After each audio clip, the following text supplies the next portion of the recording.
నమస్కారం అండి. మనం సాధారణంగా ధ్యానం చేసేటప్పుడు ధ్యానంలో ముందుకెళ్తున్నామా అని అనుకుంటూ ఉంటాము. మనం వెళ్ళేది ముందుకు కాదండి, వెనుకకు. వెనుకకు అనే మాట నేను ఇక్కడ ఎందుకు వాడానంటే, మనం ఎక్కడి నుంచి వచ్చామో అక్కడికి వెళ్తామన్నమాట సాధనలో. అంటే ఇప్పుడు మనందరి వయసు ఒక 30, 40 సంవత్సరాలు ఉన్నదనుకోండి, మనం పసితనంకి వెళ్తాం వెనకాతల సాధనలో. ఒక శిశువు జన్మించినప్పుడు తన మనసంతా శూన్యంగా, ఎటువంటి ధారణలు, ఒక జ్ఞాన సమాచారం కానీ ఏమీ లేకుండా ఎప్పుడూ చైతన్యంతోటి, ఆత్మనిష్టతోటి ఉంటుందో ఒక శిశువు, ఆ స్థితికి మనం సాధనలో వెళ్ళాలి. శిశువు అనగానే అందరికీ ఒక స్వచ్ఛమైన మనస్సు అని అనిపిస్తుంది. అది నిజమే. ఆ స్థితికి ప్రతి సాధకుడు ఎదగాలి. ఒక శిశువులా మారటం అంటే, ఒక శిశువు ఎలా ఉంటాడో మీ అందరికీ తెలుసు కదా. వాడి మెదడులోని ఎలాంటి జ్ఞాన సమాచారం ఉండదు. ఇది ఇలా చెయ్యాలి, అలా చెయ్యాలి, నా వాళ్ళు, నేను అనేటటువంటి అహంకారాలు కానీ, మమకారాలు కానీ, రాగద్వేషాలు కానీ, ప్రశ్నలు కానీ, సమాధానాలు కానీ, ఆశపడటం కానీ, భంగపడటం కానీ, విచారణ కానీ, ఎటువంటి భావాలు లేకుండా ఒక నిశ్చలమైన సరస్సులాగా ఉంటుంది ఒక పసిహృదయం. మనం సాధనతోటి అలాంటి పసిహృదయాన్ని ఏర్పాటు చేసుకోవాలి. అలా పసిహృదయంలాగా మన హృదయం ఉన్నప్పుడు భగవంతుడు లోపల ఉంటాడు. అంటే నా ఉద్దేశం, భగవంతుడు ఎప్పుడూ ఉంటాడు, కానీ పైన మనకి భావాలన్నీ కప్పేసి ఉన్నాయి కదా, అవన్నీ క్లీన్ అయిపోయినప్పుడు ఒక పసిహృదయంలాగా మారుతాం మనం. ఈ విషయం అందరికీ తెలిసిందే, పసిహృదయం అంటే భగవంతుడు నిలయం అని చెప్పేసి. కానీ అలా మనం ఎలా కావాలి? ఏ మార్గాన్ని పట్టుకున్నా గమ్యం ఒకటే, ఉన్నది ఒకటే చైతన్యము, ఒకటే ఆత్మ. అది జీవుడుగా ఉన్నప్పుడు ఆత్మ, మొత్తం అంతా వ్యాపించి ఉన్నప్పుడు పరమాత్మగా మనం భావిస్తాం. మీరు ఏ మార్గాన్ని ఎంచుకున్నా పర్వాలేదు, కానీ చివరికి వచ్చేసరికి నేను అన్న అహంకారం మాత్రం మిగలకూడదు.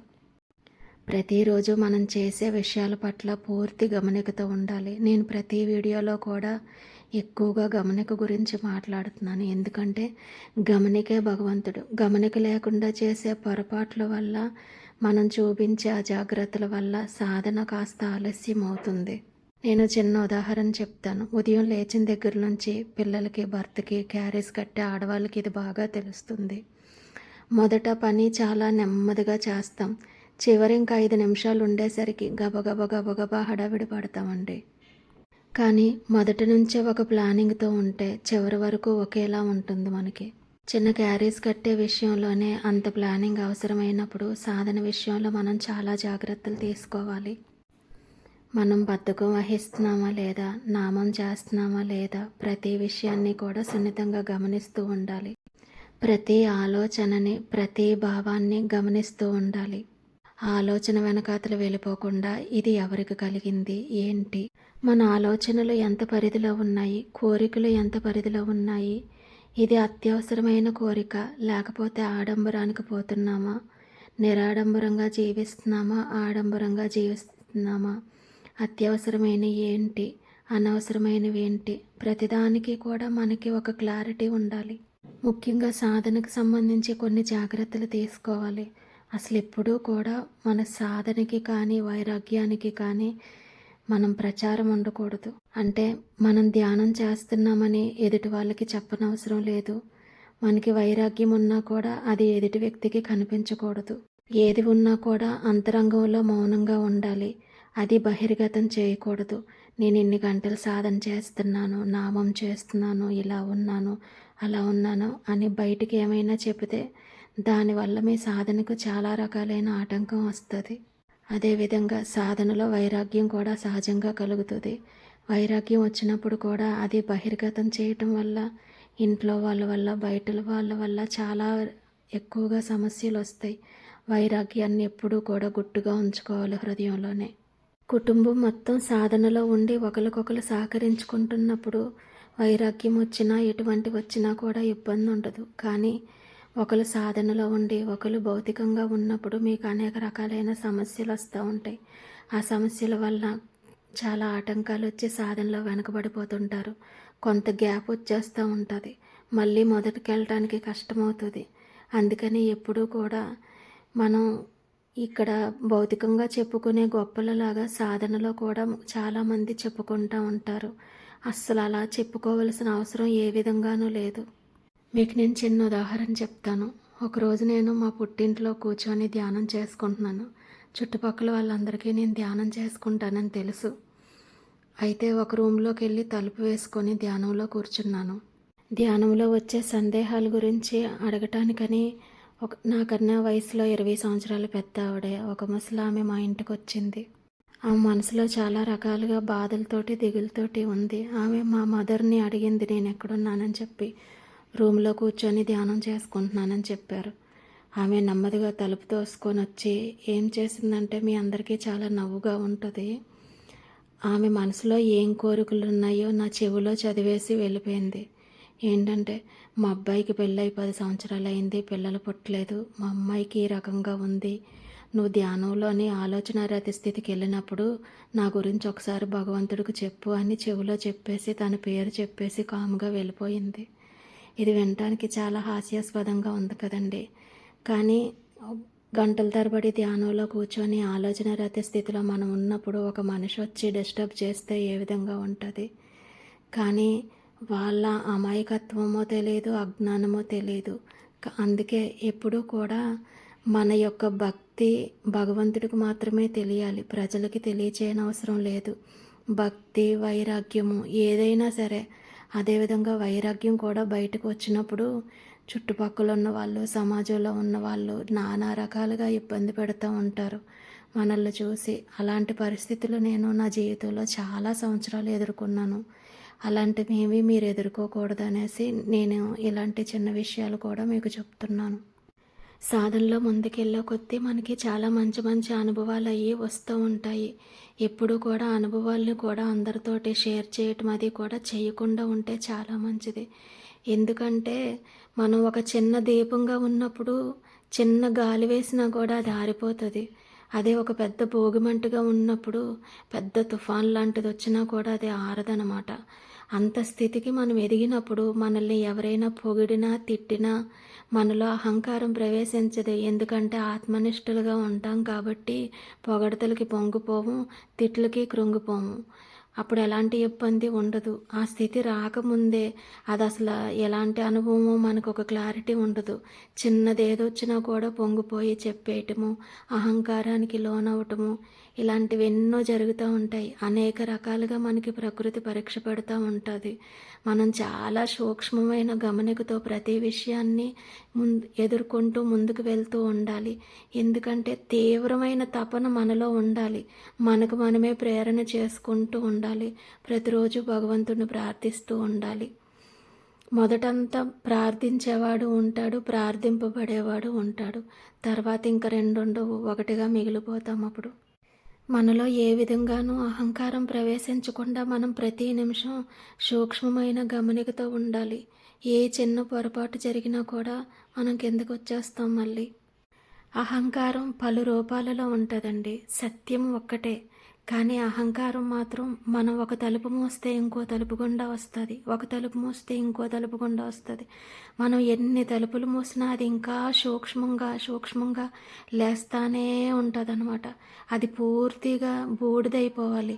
మనం చూడండి, బొగ్గులను రాజేసేటప్పుడు విసనగరతో విసురుతూ ఉంటే అది అందులో ఎక్కడ చిన్న నిప్పు కను ఉన్నా దాని మీద చిన్న కాగితం పెడితే వెంటనే మంట వచ్చేస్తుంది అనమాట.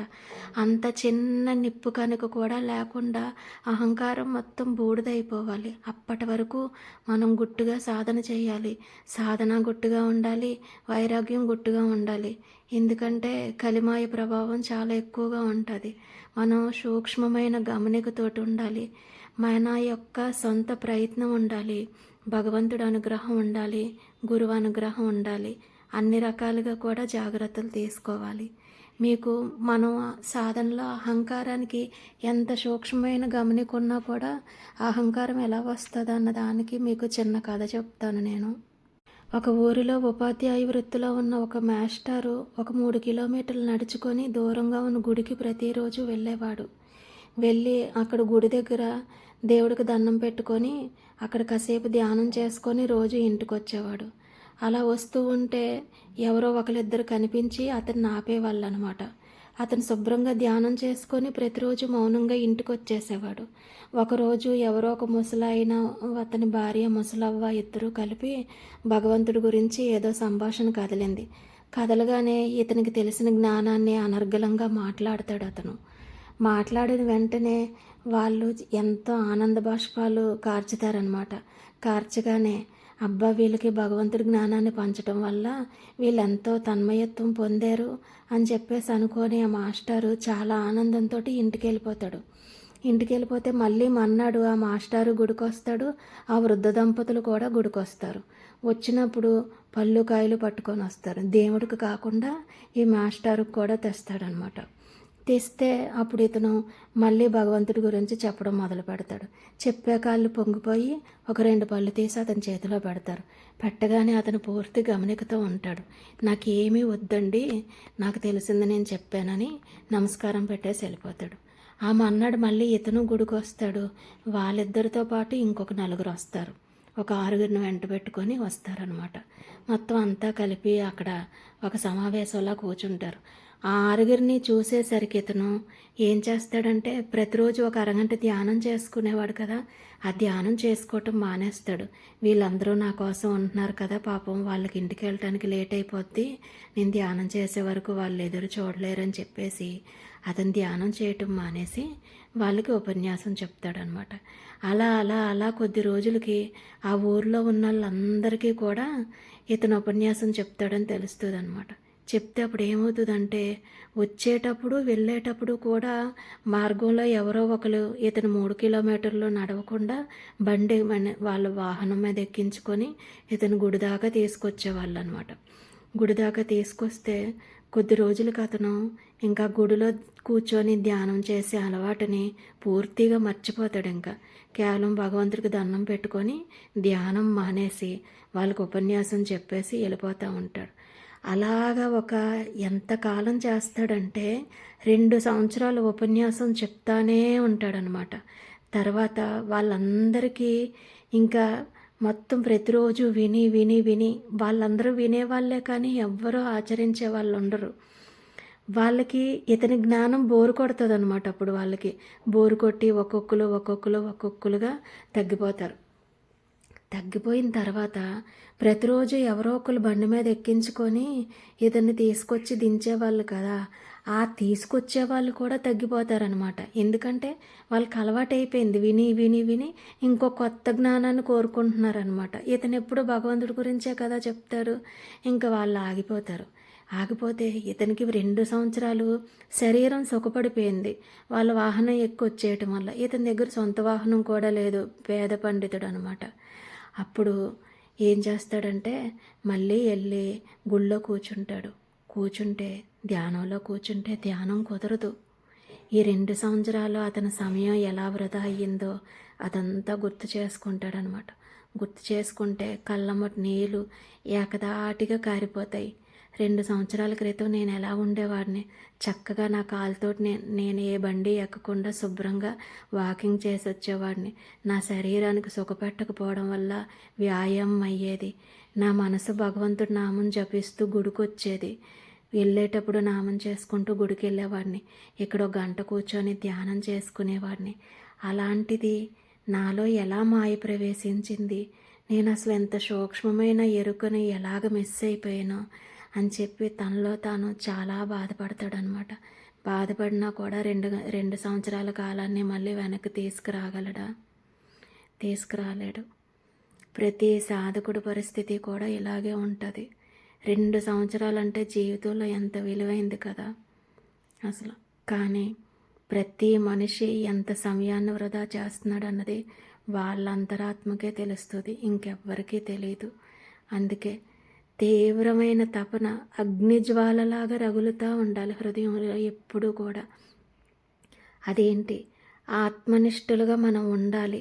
ప్రతి భావము, ప్రతి ఆలోచన అన్నీ కూడా మనసే. ఏ కదలిక లేనటువంటిది ఆత్మ. మనం ప్రతి విషయం పట్ల ఎలా స్పందిస్తున్నాం అన్నది ప్రతి ఆలోచనని గమనిస్తూ ఉంటే మన మనసు ఎలా స్పందిస్తుందో మనకు అర్థమవుతుంది. మనం ఎప్పుడైతే గమనిస్తున్నామో మెల్లిమెల్లిగా స్పందించేవాడు ఆగిపోతాడు. కొద్ది రోజులకి స్పందన ఆగుతుంది. కొద్ది రోజులకి కోరికలు పలచబడతాయి. కొద్ది రోజులకి మెల్లమెల్లగా ఆలోచనలు తగ్గుముఖం పడతాయి. అప్పుడు మెల్లగా ఆలోచన రహిత స్థితి వస్తుంది. నిరాడంబరంగా జీవించడం అలవాటు అవుతుంది. మెల్లిగా వాసనలన్నీ క్షయమవుతాయి. అలా జరిగేటప్పుడు ఈ బడిపంతులకి ఎలాంటి ఆటంకం వచ్చిందో ఇలాంటి ఆటంకాలు మన చుట్టుపక్కల ఉన్న వాళ్ళ వల్ల అన్ని రకాలుగా వస్తాయి. అన్నిటికీ కారణం ఏంటి? మనం ఎరుకతో లేకపోవటం. అందుకే ప్రతి నిమిషం జాగ్రత్తగా ఉండండి. అనుభవపూర్వకంగా నేను ఎన్ని సంవత్సరాలు ఎన్ని రకాల సమస్యలు ఎదుర్కొన్నానో ఇప్పుడు ఈ వీడియో వింటున్న వాళ్ళెవ్వరికీ అది జరగకూడదని చెప్తున్నాను. నా మనసులో కూడా ఒక భయం ఉంది సుమా. ఏంటంటే 4 సంవత్సరాలుగా నాకు యూట్యూబ్లోని ఇలా పెట్టమని మా అబ్బాయి అడుగుతున్నాడు. వాడు అడిగినప్పుడల్లా నేను వెనక్కి నెట్టుకుంటూ వచ్చాను. అసలు ఇప్పుడు కూడా మనస్ఫూర్తిగా పెట్టడం లేదు వీడియోలు. అసలు ఎందుకు మా అబ్బాయి అన్నిసార్లు అడుగుతున్నాడు? ఇది మనసు ప్రేరేపిస్తుందా లేక దీని వెనుక ఏదైనా బలమైన కారణం ఉందా? సరే, ఎందుకు నేను అన్నిసార్లు రిజెక్ట్ చేయాలి? పెడదాము. మొదలంటూ ఉన్నదానికి ముగింపు కూడా ఉంటుంది. అది నా మౌనంతో ముగుస్తుందో మరణంతో ముగుస్తుందో దేంతో ముగుస్తుందో తెలియదు. దాని గురించి ఆలోచన చేసి మళ్ళీ నేను సమయాన్ని వృధా చేసుకోవటం ఎందుకు అని చెప్పి పెడుతున్నాను.